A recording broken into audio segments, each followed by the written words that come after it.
Welcome to good study. दोस्तों, daily previous year science के most important question की जो सीरीज चल रही है ये उसका पार्ट 8 होगा।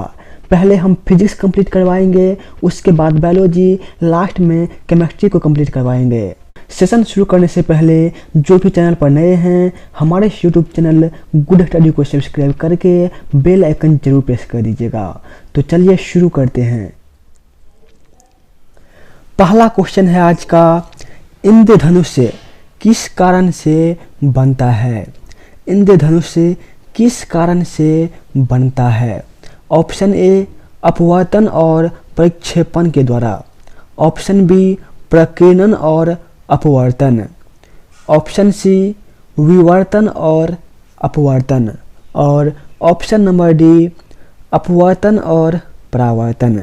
तो राइट आंसर होगा ऑप्शन नंबर डी, अपवर्तन और परावर्तन के कारण इंद्रधनुष बनता है। नेक्स्ट क्वेश्चन पे चलते हैं। वह लेंस जो किरणें एकत्रित करता है, वह लेंस जो किरणें एकत्रित करता है उसे कौन सा लेंस कहा जाता है? ऑप्शन ए अभिसारी, ऑप्शन बी अपसारी, ऑप्शन सी प्लानो लेंस, और option number D meniscus lens. तो राइट आंसर हो जाएगा ऑप्शन नंबर ए अभिसारी लेंस, और अभिसारी लेंस को ही उत्तल लेंस भी कहा जाता है। क्या कहते हैं? उत्तल लेंस। नेक्स्ट क्वेश्चन पे चलते हैं। अगला क्वेश्चन है, आकाश किस कारण से नीला होता है? आकाश किस कारण से नीला होता है? ऑप्शन ए सूर्य के प्रकाश के परावर्तन, ऑप्शन बी सूर्य के प्रकाश का अपवर्तन, ऑप्शन सी वायुमंडल में सूर्य के प्रकाश के लघुत्तर तरंगदैर्घ्य का प्रकीर्णन, और ऑप्शन नंबर डी वायुमंडल में सूर्य के प्रकाश के दीर्घतर तरंगदैर्घ्य का प्रकीर्णन। तो राइट आंसर होगा ऑप्शन नंबर सी। आकाश किस कारण से नीला होता है? वायुमंडल में सूर्य के प्रकाश के लघुत्तर तरंगदैर्घ्य का प्रकीर्णन के कारण। अगला क्वेश्चन देख लेते हैं। किसी वस्तु का आवर्धित और आभासी प्रतिबिंब प्राप्त करने के लिए प्रयोग किया जाता है? किसी वस्तु का आवर्धित और आभासी प्रतिबिंब प्राप्त करने के लिए प्रयोग किया जाता है? ऑप्शन ए समतल दर्पण, ऑप्शन बी उत्तल दर्पण, ऑप्शन सी अवतल दर्पण, और ऑप्शन नंबर डी अवतल लेंस। तो इसका राइट आंसर हो जाएगा ऑप्शन नंबर सी अवतल दर्पण। तो वस्तु का आवर्धित और आभासी प्रतिबिंब प्राप्त करने के लिए अवतल दर्पण का प्रयोग किया जाता है। अगला क्वेश्चन देख लेते हैं। अवतल लेंस से हमेशा निम्नलिखित में से कौन सा प्रतिबिंब बनता है? अवतल लेंस से हमेशा निम्नलिखित में से कौन सा प्रतिबिंब बनता है? ऑप्शन ए वास्तविक और सीधा, ऑप्शन बी आभासी और सीधा, ऑप्शन सी वास्तविक और अधोशीर्षी, और ऑप्शन नंबर सी आभासी और अधोशीर्षी। तो राइट आंसर होगा ऑप्शन नंबर बी आभासी और सीधा। अवतल लेंस से हमेशा आभासी और सीधा प्रतिबिंब बनता है। अगला क्वेश्चन देखते हैं। उस समय पूर्ण आंतरिक परावर्तन नहीं हो सकता, उस समय पूर्ण आंतरिक परावर्तन नहीं हो सकता जब प्रकाश, ऑप्शन नंबर ए कांच से होकर पानी में जाता है, ऑप्शन बी पानी से होकर कांच में जाता है, ऑप्शन सी पानी से होकर वायु में जाता है, और ऑप्शन नंबर डी कांच से होकर वायु में जाता है। तो राइट आंसर हो जाएगा ऑप्शन नंबर बी पानी से होकर कांच में जाता है। तो उस समय पूर्ण आंतरिक परावर्तन नहीं हो सकता। नेक्स्ट देख लेते हैं, प्रकाश के प्रक्षेपण का अध्ययन करने के लिए निम्नलिखित में से किस उपकरण का प्रयोग किया जाता है।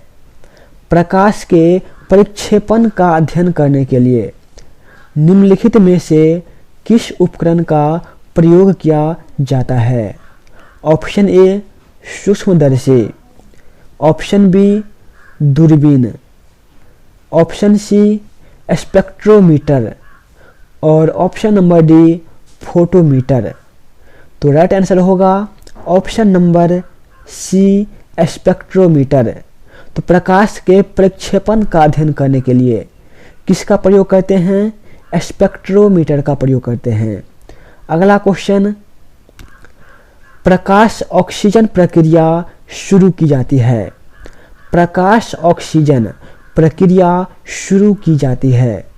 ऑप्शन ए प्रकाश द्वारा, ऑप्शन बी ऊष्मा द्वारा, ऑप्शन सी ऑक्सीजन द्वारा और ऑप्शन नंबर डी उत्प्रेरक द्वारा।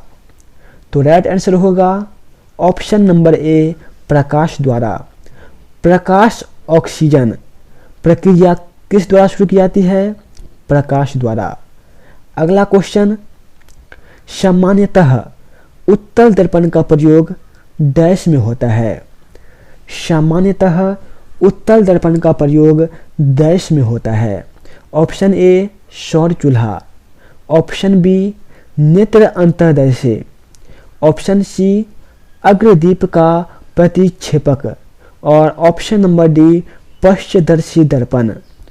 तो उत्तल लेंस का प्रयोग कहाँ पर होता है, पश्चदर्शी दर्पण में, अर्थात पीछे देखने के लिए जो है वो उत्तल दर्पण का प्रयोग किया जाता है। तो गाड़ी सब जो होता है वहाँ पर पीछे देखने के लिए किस दर्पण का प्रयोग होता है, उत्तल दर्पण का प्रयोग होता है। दोस्तों, यदि आप प्रीवियस ईयर साइंस के डेली क्वेश्चन मॉक टेस्ट लगाना चाहते हैं तो हमारे इस यूट्यूब चैनल गुड स्टडी को सब्सक्राइब करके बेल आइकन जरूर प्रेस कर दीजिएगा। और ये सेशन साइंस का जो है वो डेली बेसिस पे आती है।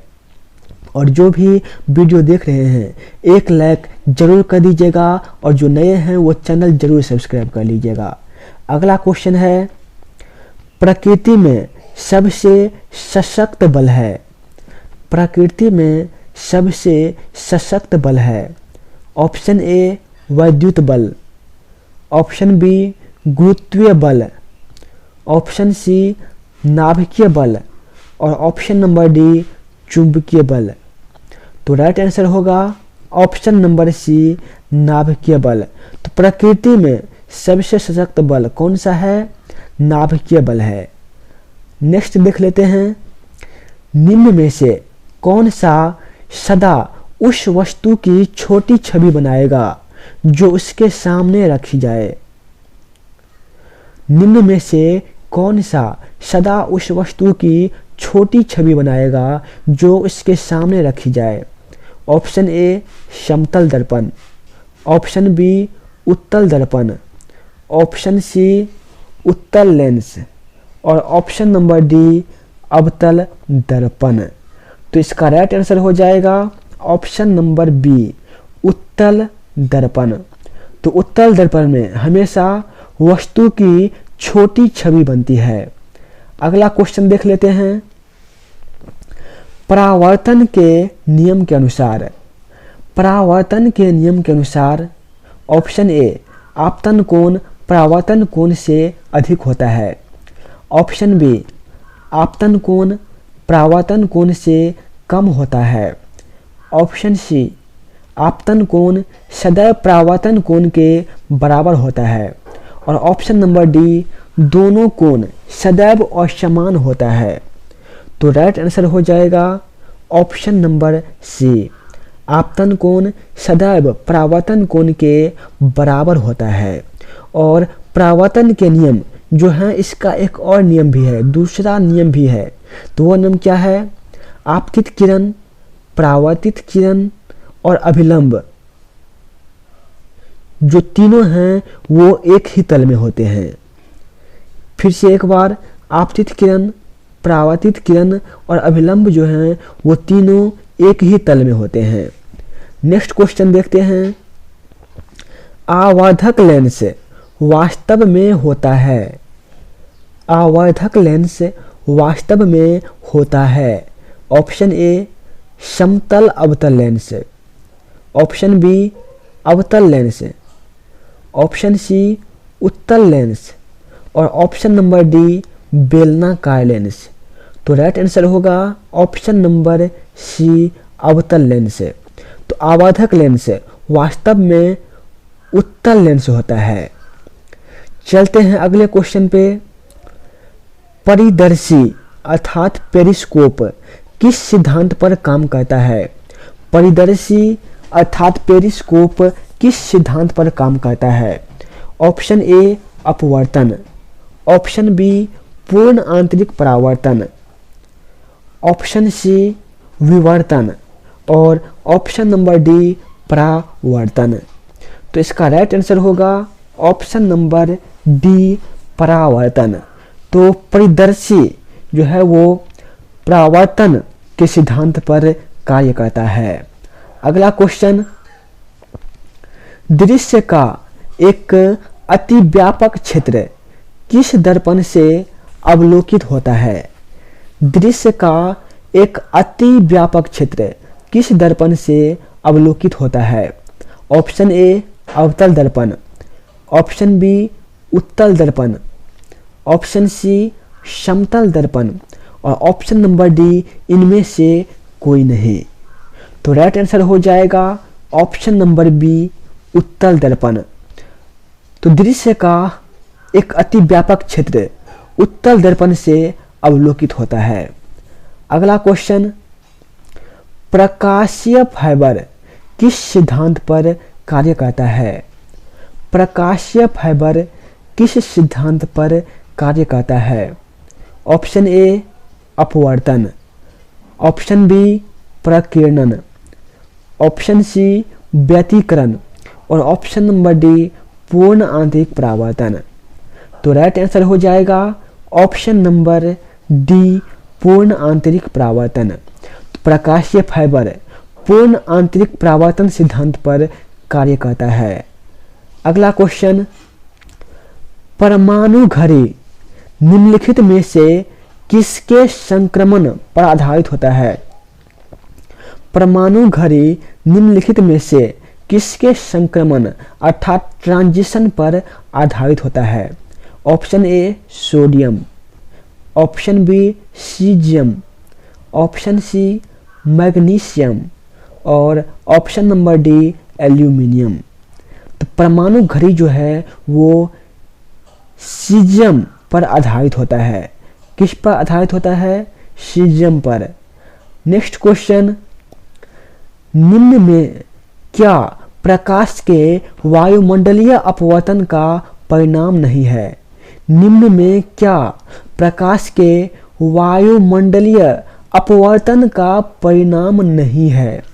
ऑप्शन ए सूर्य का सूर्यास्त के समय लाल दिखाई देना, ऑप्शन बी रात में तारों की टिमटिमाहट, ऑप्शन सी सूर्य का आकाश में अपनी वास्तविक ऊंचाई से ज़्यादा ऊंचाई पर दिखना और ऑप्शन नंबर डी सूर्य का अपने वास्तविक उदय से 2 या 3 मिनट पहले दिखाई देना। तो इसमें कह रहा है कि क्या है जो प्रकाश के वायुमंडलीय अपवर्तन का परिणाम नहीं है। तो ऑप्शन नंबर ए जो हो जाएगा सूर्य का सूर्यास्त के समय लाल दिखाई देना, ये प्रकाश के वायुमंडलीय अपवर्तन का परिणाम नहीं है। ये option number A right answer हो जाएगा। रात में तारों का टिमटिमाहट, ये सब जो हैं तीनों ऑप्शन वो अपवर्तन के परिणाम है।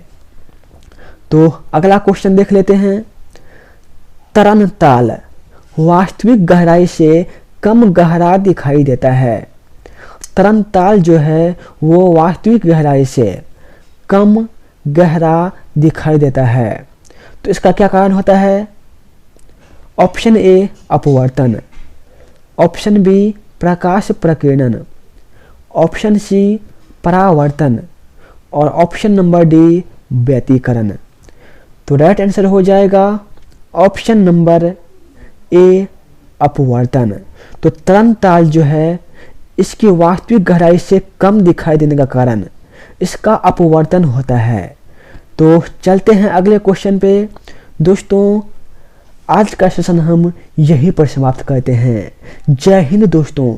यदि आपको सेशन पसंद आया हो तो हमारे यूट्यूब चैनल गुड स्टडी को जरूर सब्सक्राइब कर लीजिएगा। धन्यवाद दोस्तों।